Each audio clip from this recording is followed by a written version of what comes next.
Living on a farm had always been my dream, and luckily, I had the perfect setup: 10 acres of rolling pastures, a sturdy red barn, and a variety of animals that made every morning feel like a scene out of a peaceful countryside movie.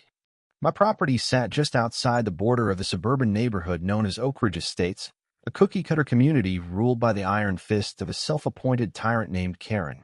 Technically, I had nothing to do with the HOA. I wasn't part of their jurisdiction, didn't pay their fees, and didn't have to abide by their ridiculous rules. But that didn't stop Karen, the HOA president, from constantly trying to enforce her vision of order and civility onto my land. Ever since she found out that I wasn't part of her HOA dictatorship, it had become her personal mission to make my life a nightmare. She despised the fact that my farm animals ruined her perfect neighborhood aesthetic. According to her, my horses were an eyesore, my chickens were a noise violation, and my goats, who barely made a sound, were somehow a public disturbance. It didn't matter how many times I reminded her that I wasn't under her HOA rule. She acted as if her word was law, and that I needed to respect the community guidelines, despite the fact that I wasn't in her damn community. But Karen wasn't just a nosy suburban busybody. She was a calculated, power-hungry menace who thrived on making others miserable. She had built an empire of fear among the homeowners in Oak Ridge Estates, issuing fines for ridiculous things like improper flowerbed alignment and overly decorative mailbox posts. Her favorite hobby was humiliating homeowners by publicly shaming them for minor infractions, posting passive-aggressive newsletters about them, and threatening to take legal action over trivial nonsense. I had seen her destroy people's lives, forcing them to repaint their homes, threatening to tow cars, and even forcing one poor family to take down their kid's treehouse because it didn't fit the neighborhood aesthetic. But the worst part? No one ever stood up to her. Everyone was terrified of her wrath, convinced that fighting back would only make things worse. But me, I wasn't afraid of Karen. In fact, I found her utterly ridiculous. Her entire existence revolved around dictating what shade of beige people could paint their fences and making sure no one had a fun time in their own yards. She was a joke, a villain straight out of a satirical suburban horror movie. But what made it even funnier was that she had no idea who I really was. Because, you see, my dad is the chief of police. That's right, the head honcho, the top cop, the one person you absolutely don't want to cross if you're planning to commit a crime. And while I normally never flaunted that fact around, Karen's endless harassment was starting to make me consider it. At first, she had just been an annoyance, constantly leaving handwritten violation notices in my mailbox despite the fact that I wasn't part of the HOA. I used to laugh them off, crumple them up, and toss them into the chicken coop, where my hens would gleefully shred them to bits. But then she started showing up in person. Every week, like clockwork, Karen would march onto my property, arms crossed, lips pursed, ready to deliver yet another fabricated complaint. "This is a residential area," she'd say, squinting at my barn like it was a nuclear reactor. "Farm animals are not allowed within city limits." I'd lean against the fence, utterly unfazed. "Actually, Karen, my property is classified as agricultural land. I'm well within my rights to have livestock." Her eye twitched. "I have reviewed the HOA guidelines and I'm not in your HOA, Karen." That was always my response. And every single time, it made her furious. She'd mutter something about neighborhood standards, stomp her designer heels into the dirt, which she clearly wasn't used to walking on, and huff off back to her pristine suburban prison. But the more I dismissed her, the more determined she became. And then, one day, she took things too far. I was finishing up my morning chores, feeding the animals, refilling the water troughs, and tossing some extra hay to my horses, when I noticed something strange. There was a black SUV parked near my fence, just far enough to avoid looking suspicious, but close enough that I knew someone was watching. My gut told me exactly who it was: Karen. And sure enough, not even 10 minutes later, my phone buzzed with an HOA notice of violation email. HOA infraction notice. "Dear resident, it has come to our attention that your property contains unauthorized livestock that are in direct violation of HOA standards. Immediate removal is required, or further action will be taken. Sincerely, Karen H., Oak Ridge Estates HOA president." I nearly dropped my phone laughing. Karen wasn't even trying to hide it anymore. She had actually gone out of her way to surveil my property, convinced that she could somehow build a case against me. I texted back a single response. Karen, I'm not in your HOA. Leave me alone. Her reply came seconds later. You will comply, or there will be consequences. That was the moment I realized Karen wasn't going to stop. No amount of logic, reasoning, or legal property lines would ever convince her to mind her own damn business. And that meant one thing: I needed to prepare. Because if I knew Karen, she wasn't just going to give up. She was going to escalate. And she had no idea what she was getting herself into. The day after Karen's latest threatening email, I woke up with a feeling that something was off. Maybe it was the eerie silence outside, no birds chirping, no rustling from my animals, or maybe it was just my gut telling me that Karen was up to something. I pulled on my boots and headed outside, expecting the usual peaceful morning on my farm, but the second I stepped onto my porch, I saw her. Karen, standing just beyond my fence line, dressed in one of her signature pastel blazers, arms crossed like she owned the damn place. And she wasn't alone. Flanking her were 3 other HOA board members, looking equally smug and self-important. They were all holding clipboards, as if they had just arrived for a professional inspection. My jaw tightened. Oh, you have got to be kidding me. Karen smirked. Morning, neighbor. I strode down the steps and leaned against the fence, staring her down. What do you want, Karen?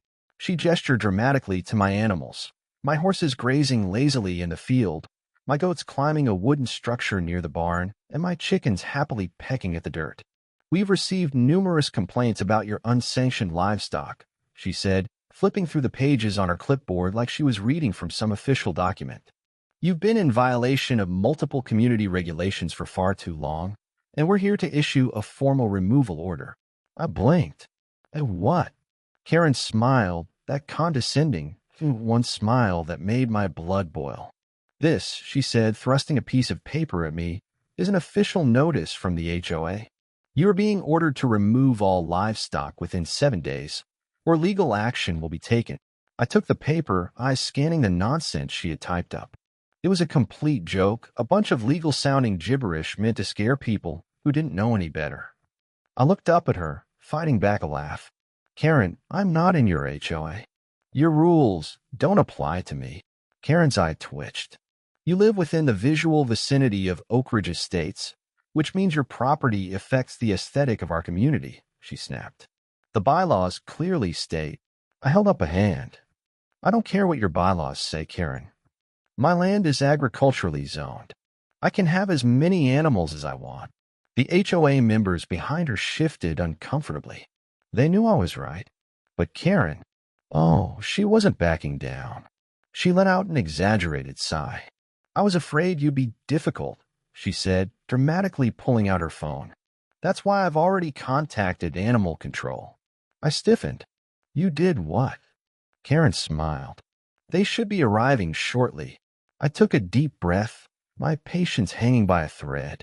Karen, you do realize that filing a false report is illegal, right? Her smug expression flickered for a split second before she squared her shoulders. There's nothing false about my report, she said coolly. Your animals are a nuisance and health hazard. The HOA has determined that they must be removed. Oh, she really thought she had me. Too bad for her, she had no idea who she was messing with. Before I could respond, I heard the distant rumble of a truck engine. I turned toward the road, and sure enough, a white animal control vehicle was pulling up my driveway. Karen beamed. Oh, perfect timing. I watched as the officer stepped out of the vehicle. I could tell immediately from his hesitant expression that he already knew this was a waste of his time. I met him halfway. Morning, I greeted, shaking his hand. He gave me an apologetic look. Yeah, we got a call about an unauthorized livestock situation. Before I could speak, Karen marched over, clipboard in hand. Yes, thank you for coming, she said sweetly. This man has been keeping an illegal farm in the middle of a residential community. He has repeatedly refused to comply with HOA regulations, and we need these animals removed immediately. The officer frowned. He turned to me. You got documentation for your livestock? I pulled out my property zoning papers, showing that my land was legally designated for farming. This is my land, I said firmly, and my animals are completely legal. I'm not in her HOA. The officer glanced between me and Karen. Then he sighed. Yeah, this is exactly what I thought it was. Karen's face twisted. Excuse me? The officer turned to her, clearly frustrated. Ma'am, we've had multiple complaints from you about this property, and each time it's been a false report. This is not HOA land, and you have no authority here. Karen's eye twitched. But, the officer turned back to me. Sorry for the trouble, he said. We'll be marking this as harassment. If she tries this again, you can file a formal complaint. I grinned. Good to know. Karen, completely fuming, watched as the officer got back in his truck and drove off. I turned back to her, arms crossed. Well, that backfired, didn't it? Her nostrils flared. You will regret this, she hissed. One way or another, those animals are leaving. I smirked. Go ahead and try, Karen. She stormed off, seething. And that's when I knew she wasn't done. No, Karen was going to escalate. And her next move would be the biggest mistake of her life. I should have known Karen wouldn't let it go. The way she had stormed off after her failed attempt to have animal control remove my livestock had been enough of a warning. But even though I knew she was obsessive, I never thought she would actually have the guts to commit a felony right under my nose. It happened on a Tuesday morning. I had gone into town to pick up some feed and supplies for my animals. I was only gone for 2 hours, just long enough to grab everything I needed and head back home. But the moment I pulled into my driveway, I could tell something was wrong. The barn doors were open. The fence gate was unlatched. And worst of all, my animals were missing. At first, I thought maybe one of the gates had come loose and they had wandered off, but the more I looked around, the clearer it became that this wasn't an accident. This was a theft. Someone had deliberately opened a barn, let my animals out, and loaded them into a vehicle. My heart started pounding. I sprinted to my security cameras, praying that they had caught whatever had happened. I scrolled through the footage on my phone, and that's when I saw her. Karen, in broad daylight, with 3 of her HOA lackeys loading my goats, my chickens, and even 2 of my horses into a goddamn livestock trailer. My blood boiled. This psychopath had actually stolen my animals, and she hadn't even tried to hide it. She was there on camera, barking orders like some kind of twisted drill sergeant, pointing at my animals like she was conducting an official operation. I even saw one of her lackeys struggle with Benny, my prize-winning goat, because Benny had zero respect for authority and was headbutting their knees the entire time. Karen, however, she looked pleased. She was smiling, smug, like she had just accomplished something amazing. I didn't even think.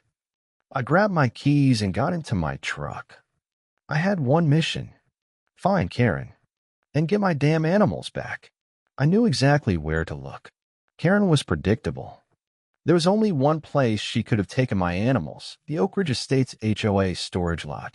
It was a small fenced-off area near the HOA clubhouse, used to store equipment, gardening tools, and anything else Karen confiscated from rule breakers. And sure enough, when I pulled up to the lot, I saw it. A livestock trailer. My livestock trailer. I parked my truck and stormed toward the fence. My hands gripped the metal bars, my rage boiling over as I took in the scene before me. There they were, my animals crammed inside the trailer like cargo, looking confused and pissed off. My horses were stamping their hoofs, my goats were bleating loudly, and my chickens were squawking up a storm. And standing right outside the trailer, arms crossed like she had just executed the greatest power move in HOA history, was Karen. Smirking, I took a deep breath, reining in my absolute fury, and called out, Karen. She turned, her smirk widening when she saw me. Oh, look who finally showed up, she said. Come to finally comply with the rules? I walked straight up to her, my fists clenched at my sides. Give me back my animals. Karen sighed, acting like I was a child throwing a tantrum. Now, she cooed. I don't think you understand, neighbor. These animals were confiscated due to your blatant refusal to follow HOA guidelines. As president, I have a duty to maintain order in the community. I took a slow, deep breath. Karen, I said, my voice dangerously calm. This is grand theft livestock. A felony. Do you understand what that means? She rolled her eyes. Oh, please. Don't be dramatic. I'm merely reallocating resources. I could feel my blood pressure skyrocketing.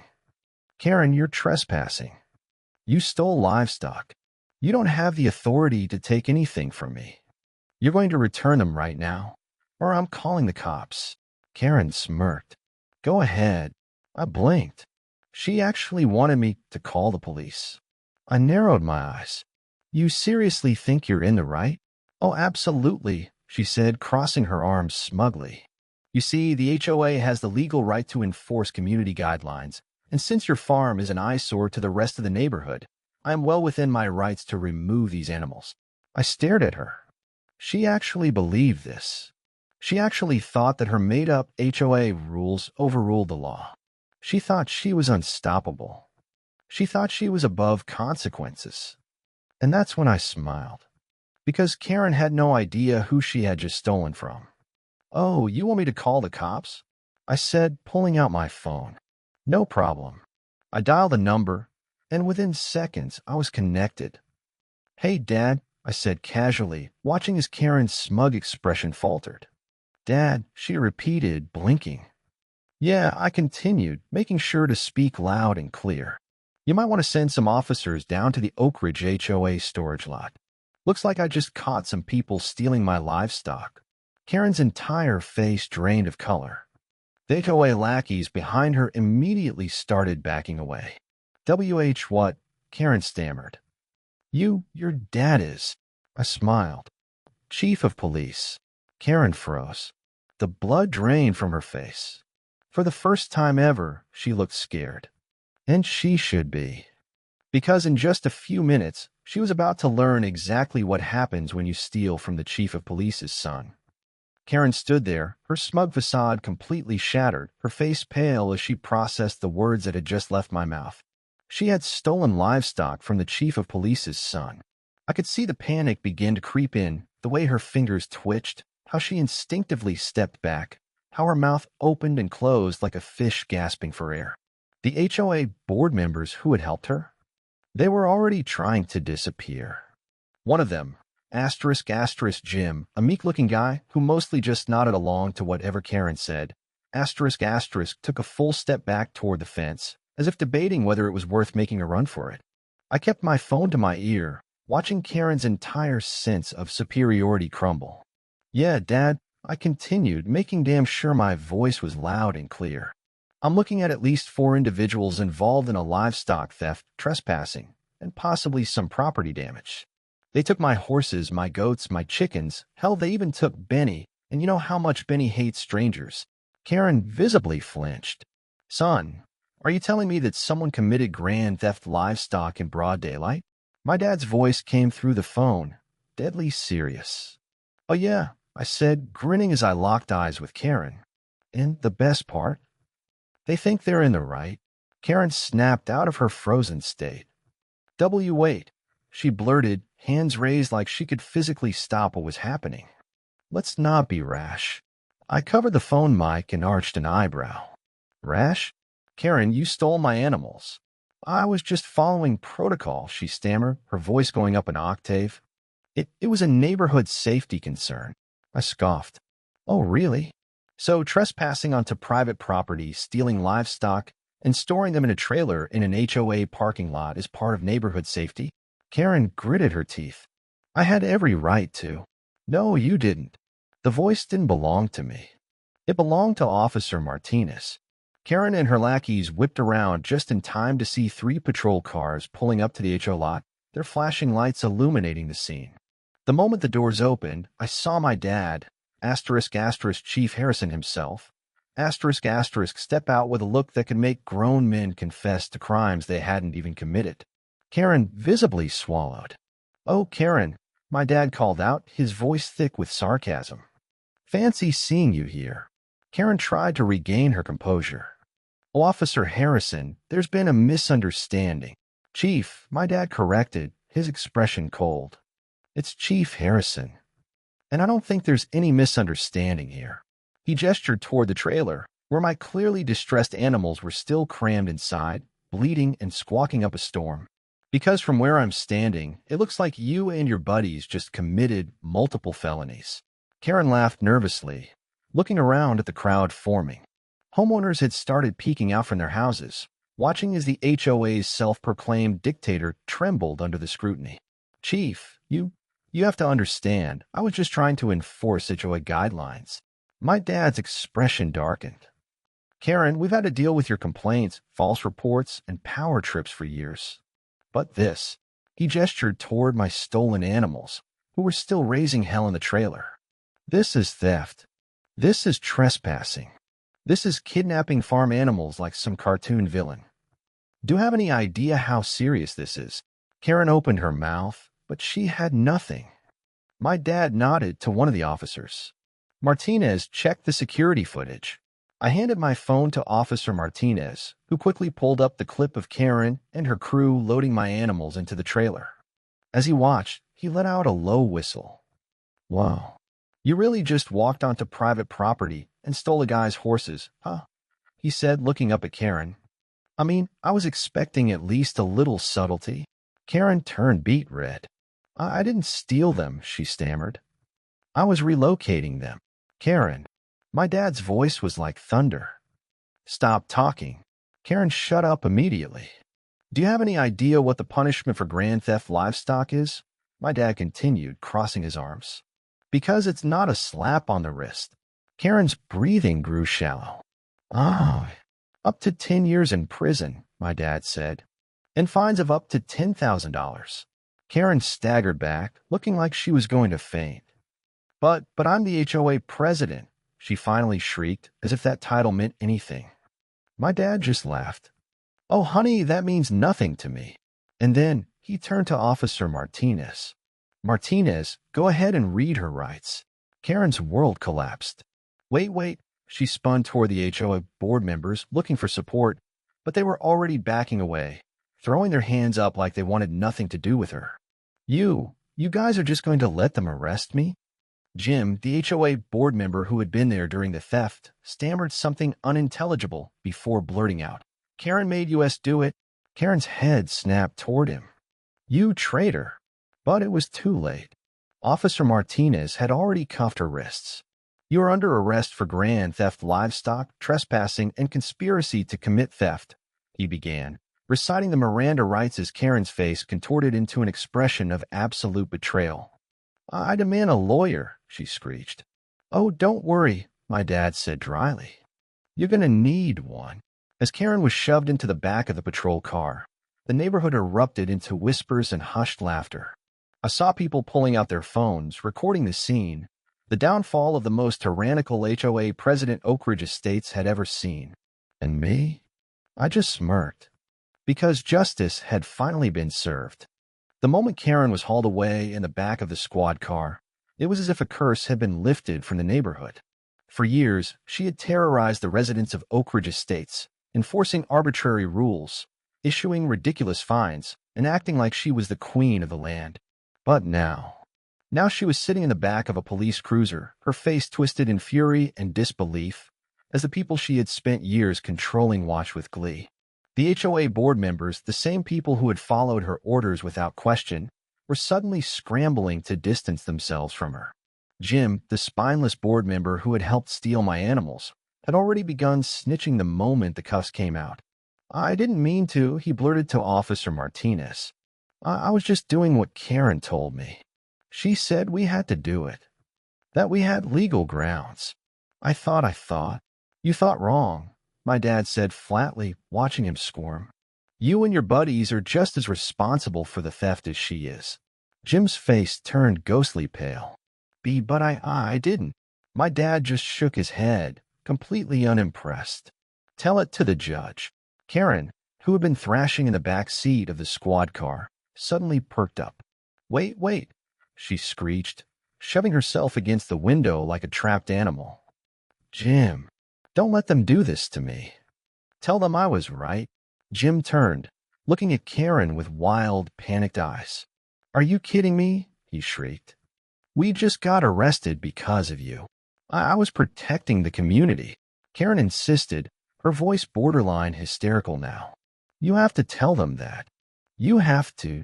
But Jim had had enough. He threw his hands up in surrender, backing away from the police. I'm done. I didn't sign up for this. I just wanted a free HOA parking pass, Karen. Oh, real brave, Jim, I said, smirking. You're turning on her now? Jim's face twisted in shame, but he didn't deny it. And that's when I knew Karen was on her own. The other board members had already begun slipping away, wanting no part of what was happening. Even the nosier residents of Oak Ridge Estates, the ones who had once blindly supported her rule, were suddenly acting like they had never even met her. Karen, meanwhile, she was unraveling. This is a mistake, she screamed, her voice borderline hysterical now. I am the HOA president. I demand to speak to the mayor. Officer Martinez snorted. Lady, you stole livestock. You're getting a court date, not a press conference. Karen let out a wordless shriek, thrashing in her seat. But it was over.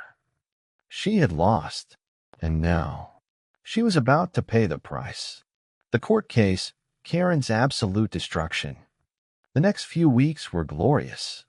Karen was formally charged with grand theft livestock felony, trespassing, multiple counts, property damage. She broke my fence while confiscating my animals, false police reports from all the other complaints she had filed against me before. And to make matters even better, the HOA dropped her like a bad habit. Oak Ridge Estates wasted no time holding an emergency vote to remove her as HOA president. The results? Karen, 2 votes, hers and her husband's. Literally everyone else, 98 votes for removal. She wasn't just kicked off the board, she was permanently banned from ever holding an HOA position again. And oh, the best part. At her trial, she tried to pull the victim card, sobbing about how she was just trying to keep the neighborhood safe. But the moment they played the security footage of her literally shoving my goat into a trailer, the entire courtroom lost it. Even the judge looked exhausted. Ms. Hargrove, he said, pinching the bridge of his nose, you stole livestock in broad daylight, trespassed onto private property, and then attempted to claim that your personal opinions about neighborhood aesthetics overruled state laws?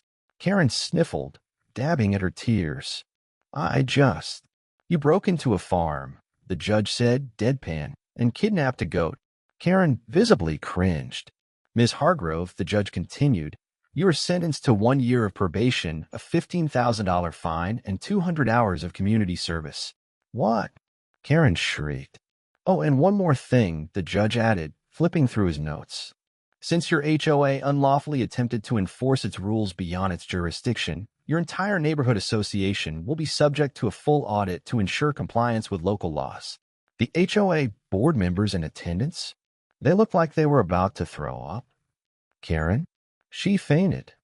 With Karen officially disgraced, the HOA in shambles, and my animals safely back on my farm, life in Oak Ridge Estates felt lighter. The entire neighborhood seemed to breathe a collective sigh of relief now that the reign of Queen Karen the Terrible had finally ended. But, of course, I wasn't the type to let unfinished business slide. No. I had one last act of poetic justice to deliver. See, Karen's community service sentence wasn't just some generic volunteer work. No, thanks to some strategic influence from my dad, the judge had assigned her to work at a local animal shelter. And not just any animal shelter. A livestock rescue. That's right. Karen, the woman who had spent years trying to remove animals from the neighborhood, who had called them dirty and uncivilized, who had literally committed grand theft livestock, was now legally obligated to spend 200 hours cleaning up after goats, pigs, and chickens. It was glorious. I made it a point to visit the shelter on her first day of service. I pulled up in my truck, parked, and strolled inside, pretending like I was just another visitor. But the moment I stepped through the doors, I spotted her. Karen, dressed in a bright orange volunteer vest, kneeling in a stall, holding a shovel full of fresh goat poop. She looked miserable. Her expression was twisted in absolute horror, her once manicured hands covered in dirt, her pristine, approved hair frizzy from the humidity. And standing directly in front of her, staring her down like he knew exactly who she was Benny, my prize-winning, authority-hating goat. Oh, I could have died happy right there. Karen looked up, saw me, and her entire face turned purple. You, she hissed, eyes full of hatred. I grinned. Hey, Karen, I said cheerfully, leaning against the stall door. How's community service treating you? Karen shook with rage. You did this on purpose. I tilted my head, pretending to be innocent. Did what? She pointed at Benny, who was still glaring at her like she owed him money. This, this hell. You knew this would happen. I chuckled. Oh, Karen, you should really be more careful with your things. Karen sputtered, her entire body trembling with frustration. But before she could say anything else, Benny, the king of pettiness, decided that this was the perfect moment to headbutt her. Karen let out a high-pitched scream as she fell backwards into a pile of hay, goat poop, and shame. I laughed so hard I had to grab the stall for support. A supervisor rushed over, but not to help her, just to warn her about proper animal handling. Karen sat there, covered in filth, looking like she had just experienced a personal betrayal. And me? I just grinned, tipped my hat, and walked out. Because at the end of the day, Karen had tried to take everything from me, my animals, my land, my peace.